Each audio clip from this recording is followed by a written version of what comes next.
Oh, do but think you stand upon the rivage and behold a city on the inconstant billows dancing. For so appears this fleet majestical.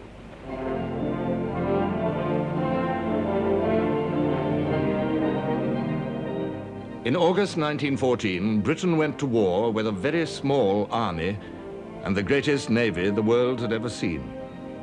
The first duty of the Royal Navy was to defend the British Isles against dangers defined 3.5 centuries earlier by Sir Walter Raleigh. There are two ways in which England may be afflicted. One by invasion, the other by impeachment of our trades.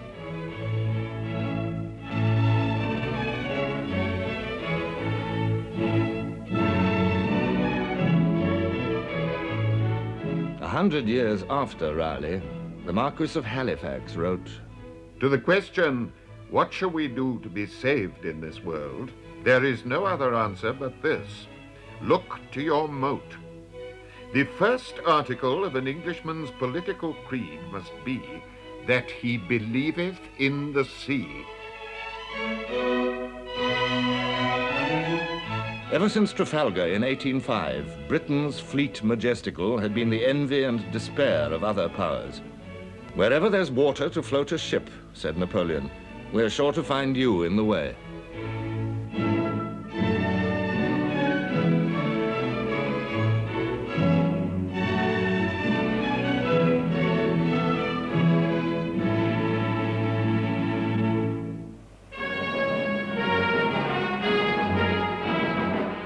In 1900, Germany began to build a fleet, a battle fleet. Admiral von der Goetz told the Reichstag, "The maritime superiority of Great Britain, overwhelming now, will certainly remain considerable in the future. But she is compelled to scatter her forces all over the world. With the increases about to be made in the German fleet, we will be in a position to measure our strength with ordinary British naval forces in home waters." The very foundations of Britain's security were placed in hazard. The threat was unmistakable. Sir Edward Grey, the Foreign Secretary, expressed its full extent. "If the German fleet ever becomes superior to ours, the German army can conquer this country. There is no corresponding risk of this kind to Germany. For however superior our fleet was, no naval victory would bring us any nearer to Berlin." There were two courses open to Britain: to negotiate to limit the German fleet or to increase her own. In 1908, the Kaiser ruled out negotiation. "A good understanding with the English is not desirable at the cost of the completion of the German fleet. Whether the British like it or not is immaterial. If they want war, they can have it. We are not afraid of it." Britain met the challenge by stripping her overseas stations and concentrating her scattered navy in home waters. Sir John Fisher, First Sea Lord, wrote reassuringly, "We will soon have in home waters 2 fleets, each of which is incomparably superior to the entire German fleet fully mobilized for war. So sleep easy in your beds." Battleships and cruisers returned home from distant oceans, a holiday for the Arab smuggler or the Malay buccaneer. Yet this was not enough. In 1906, Britain had launched HMS Dreadnought, faster, bigger, more heavily armed. All existing battleships were rendered obsolete. And in theory, all the shipbuilding nations were now on equal terms. The naval race began.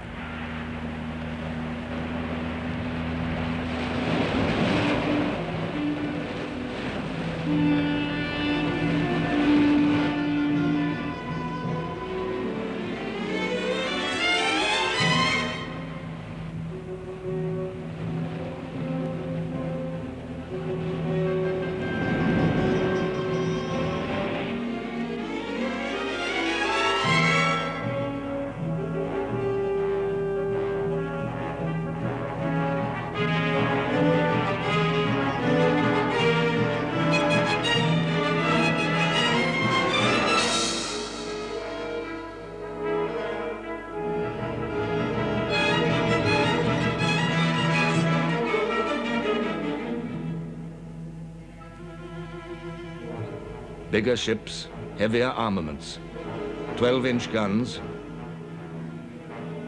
13.5-inch guns, 15-inch guns. When war began, it was Britain who had won the race. She had 24 dreadnoughts and battle cruisers ready to fight to Germany's 16. She also had the moral advantage of a century of unchallenged supremacy. One of the officers on board the ship where I served said one of the first days after the outbreak of war, "I'm quite sure all of us will find our bones lying at the bottom of the sea within the next 10 days, and I've decided to eat nothing until my death but caviar." Well, he kept that up as far as I know for 3 days, and then he gave it up just to avoid bankruptcy. To Britain's naval strength was added that of France. German policy had made allies of the old enemies of Trafalgar. Together, the Allied fleets ringed the German and Austrian fortress of Europe.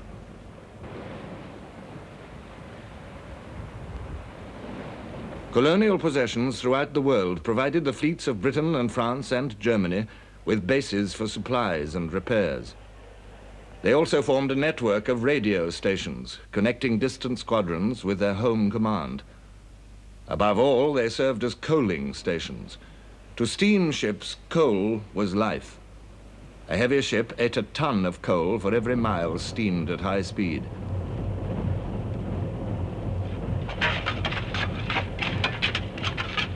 When she refueled, up to 2,000 tons of coal would have to be loaded into her bunkers.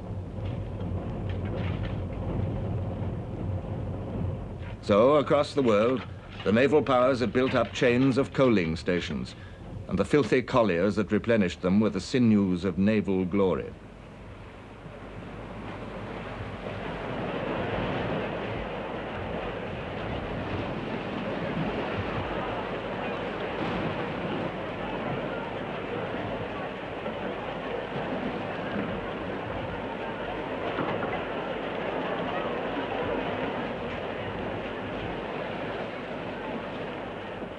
Coaling ship was a hated task which might take from dawn to dusk or longer. It was all right while we was breaking the surface of the coal, but as you got lower and lower into the hole, so it got terrible. In fact, you was eating coal dust all the time we were down there. Your nose got blocked up, your eyes got blocked up, and we were jolly thankful when it was finished.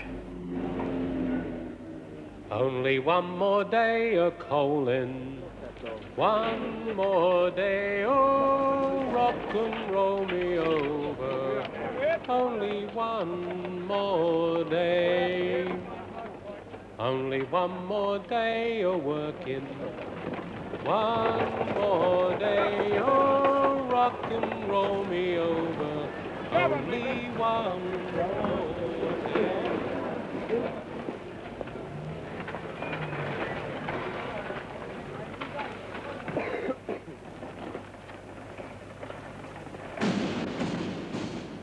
In August 1914, Britain placed entire trust in the Royal Navy, supreme, invincible repository of imperial might. "Sleep quiet in your beds," Admiral Fisher had said. "We will be incomparably superior to the entire German fleet." Yet there were those who were uneasily conscious of new factors. A naval revolution had been silently in progress. Underwater. The mine and the submarine created dangers to which the largest dreadnoughts were vulnerable. No one knew how these underwater weapons would affect the great fleets. An American admiral had once said, "Damn the torpedoes, full speed ahead." And close observers knew that Britain had lagged behind in developing the underwater armaments. We had no efficient mine, no properly fitted minesweepers, no arrangements for guarding our ships against mines, no anti-submarine precautions, no safe harbor for our fleet. The lack of submarine defenses for the British fleet, even in its home base, haunted the Commander-in-Chief, Admiral Jellicoe. I was always far more concerned for the safety of the fleet when it was at anchor in Scapa Flow in the early days of the war than I was when the fleet was at sea. Unsuspected uncertainties hovered around the Royal Navy as it went to war.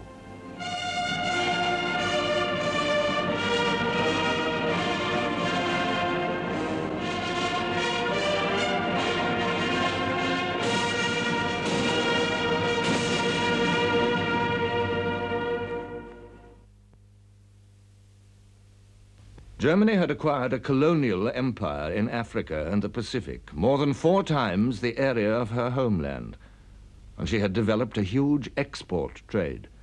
In the Far East was the only naval force outside the North Sea that carried the flag of Imperial Germany, the German Asiatic Squadron under Admiral Graf von Spee. This alone defended Germany's Pacific colonies. The Allies planned von Spee's immediate destruction. Take away his bases, his radio and coaling stations, and his squadron would be helpless.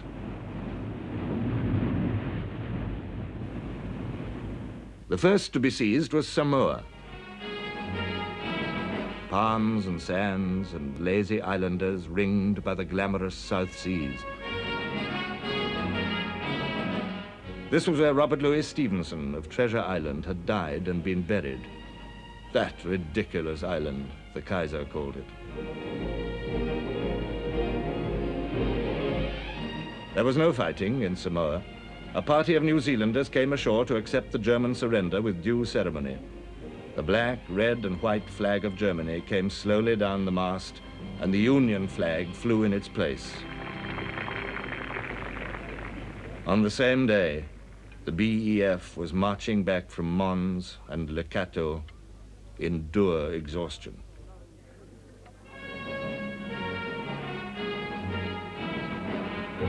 On September the 10th, the remote tropical war moved to another German island, New Pomerania, off the coast of New Guinea.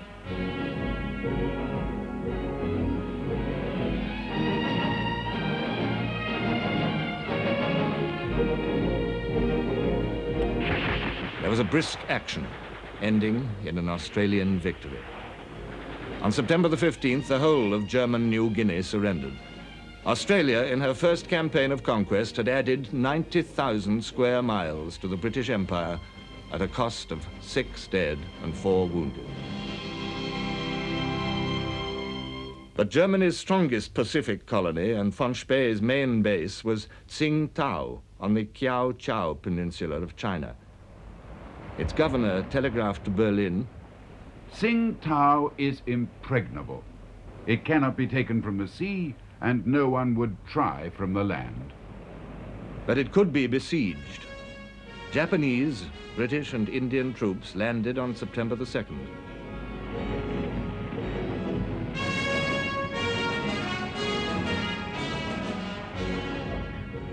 The Japanese had a problem.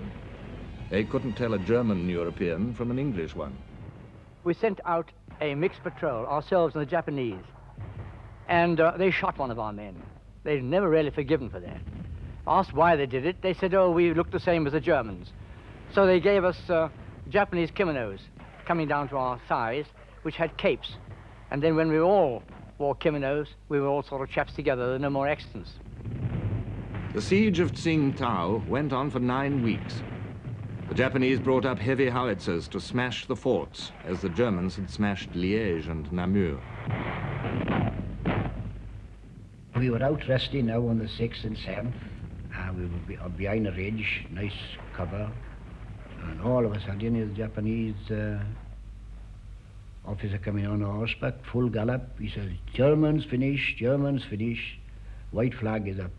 And they surrendered on the 7th, on a Sunday morning, the 7th of November. Now the last islands to fly the German flag in the Pacific fell one by one. The Marianas and the Carolines, the Marshalls and Bougainville. And one by one, Admiral von Spee lost his hopes of coal and succor. His sleek ships steamed on in isolation. Winston Churchill described his dilemma. With the blockade of Tsingtao, he was cut off from his only base on that side of the world. To steam at full speed or at high speed for any length of time on any quest was to use up his life rapidly. He was a cut flower in a vase, fair to see, yet bound to die.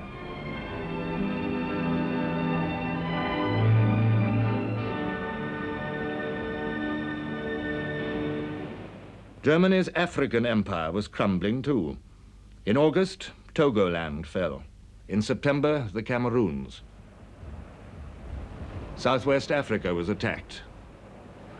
The operation was delayed by a rebellion of Afrikaners who wanted to reverse the result of the Boer War. Rebels were killed, dispersed, or captured, but the Germans had been granted a respite. But by the summer of 1915, the Union flag flew over the whole of this vast territory.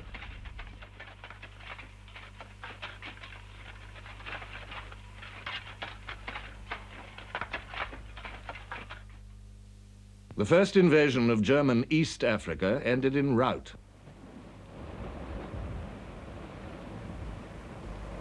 A British and Indian force, poorly commanded and poorly trained, landed on the swampy coast.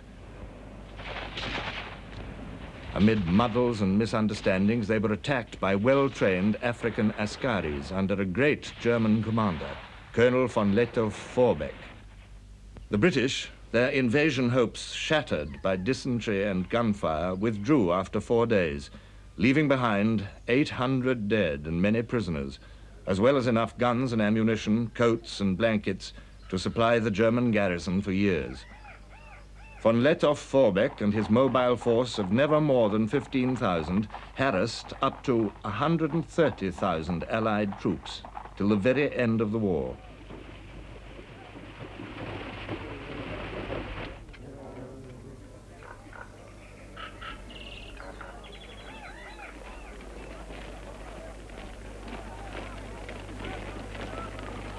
East Africa held out, but the German Empire had disappeared from the map.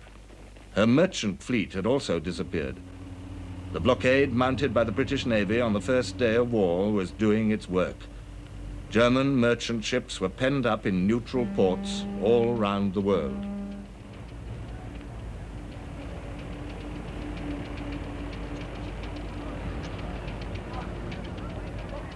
Ships of neutral nations were prevented from bringing her any materials of war.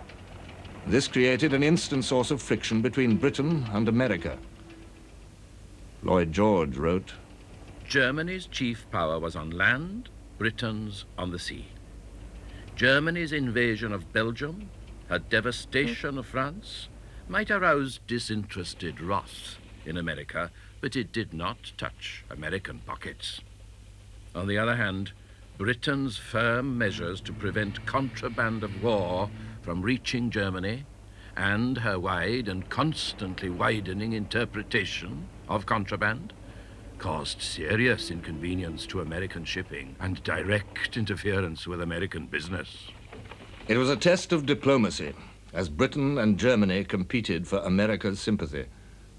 President Wilson's confidential advisor said, The British have gone as far as they possibly could in violating neutral rights, though they have done it in the most courteous way. President Wilson had determined to keep America out of war. He contented himself with protests. And now, under the protection of the Royal Navy, soldiers from Britain and the British Empire poured unmolested into France and Egypt.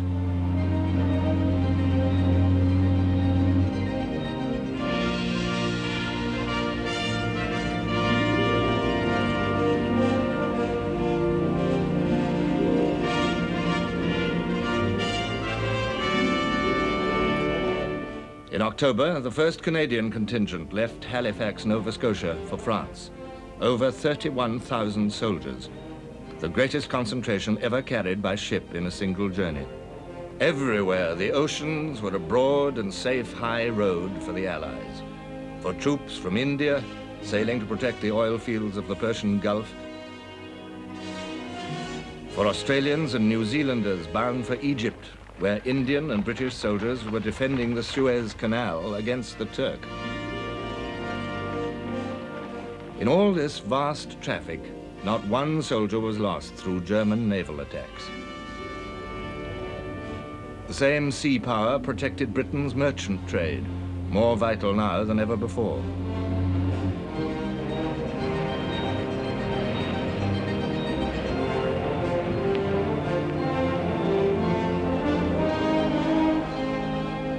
Everywhere, the Allies sailed safely over the oceans under the wing of the Royal Navy.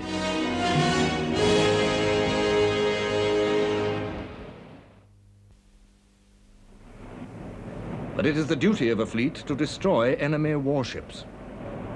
On August the 28th, the Admiralty planned a daring assault deep into German home waters. Their destination was Heligoland Bight, the stretch of sea between the small, heavily armed island fortress of Heligoland and the mouths of the Elbe and the Jade, where the main German fleet was concentrated. The Admiralty knew that German destroyers patrolled this area every night. They'd planned a trap for the Germans.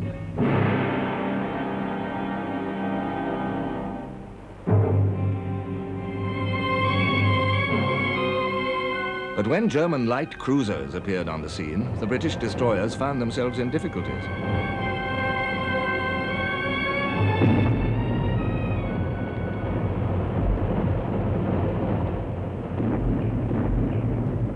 Then suddenly, an impressive new element surged into the battle. Admiral Beatty's battle cruisers racing into action. They quickly pounded the German cruisers into wrecks with their big guns.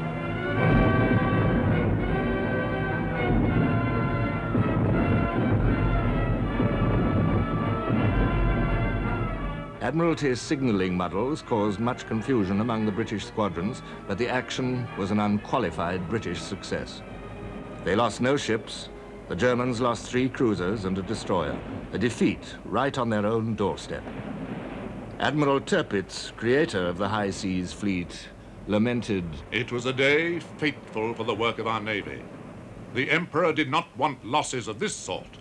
Orders were issued by the Kaiser, framed to restrict still further the initiative of the Commander-in-Chief of the North Sea Fleet. The loss of ships was to be avoided. Fleet sorties and any greater undertakings must be approved by the Kaiser in advance." Germany turned to her underwater weapons. The frightening potential of mine and torpedo was still a haunting enigma.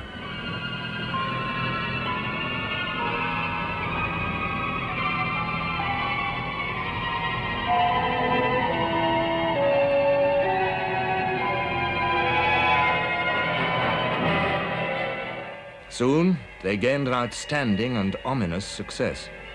On September the 22nd, near the Dutch coast, one of Germany's oldest U-boats, the U-9, sighted a patrol of 3 old British cruisers, the Hogue, the Aboukir, and the Cressy. Within an hour, it had sunk all 3, with a loss of 1,400 lives, more men than Nelson lost in all his battles. On October the 27th, Audacious, a new British dreadnought, hit a mine and blew up. All the crew were saved, but it was another alarming sign of the shifting balance of naval war.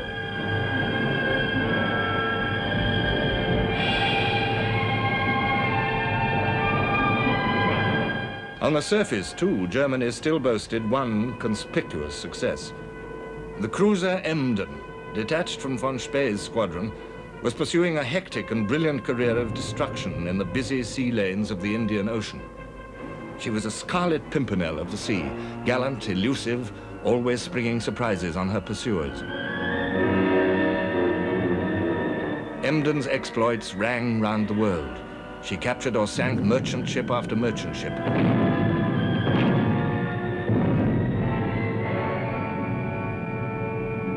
If they were colliers, she filled her bunkers and took a new lease of life. 8 British men of war combed the Indian Ocean for her in vain. Marine insurance rates rocketed. She delayed the sailing of a New Zealand troop convoy. She entered Penang harbor and sank a Russian and a French warship.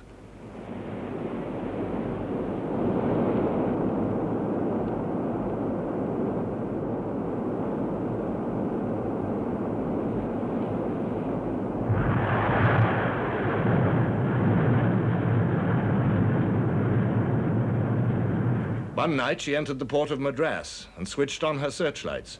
Her guns blazed away at the shore oil tanks. They were wrecked, and 1.5 million gallons went up in smoke. In Britain, the Admiralty's prestige was shaken, as even the First Lord, Winston Churchill, had to admit. The press and public were not in a position to understand all that the Admiralty was doing. They saw only a few German cruisers doing whatever they chose and sinking British merchantmen.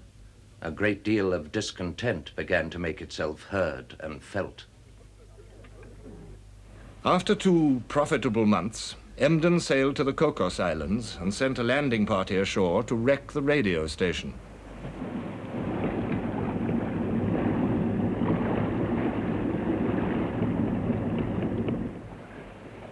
But the new weapon of radio was her undoing. The operator had already signaled for help, and the Australian cruiser Sydney was on her way.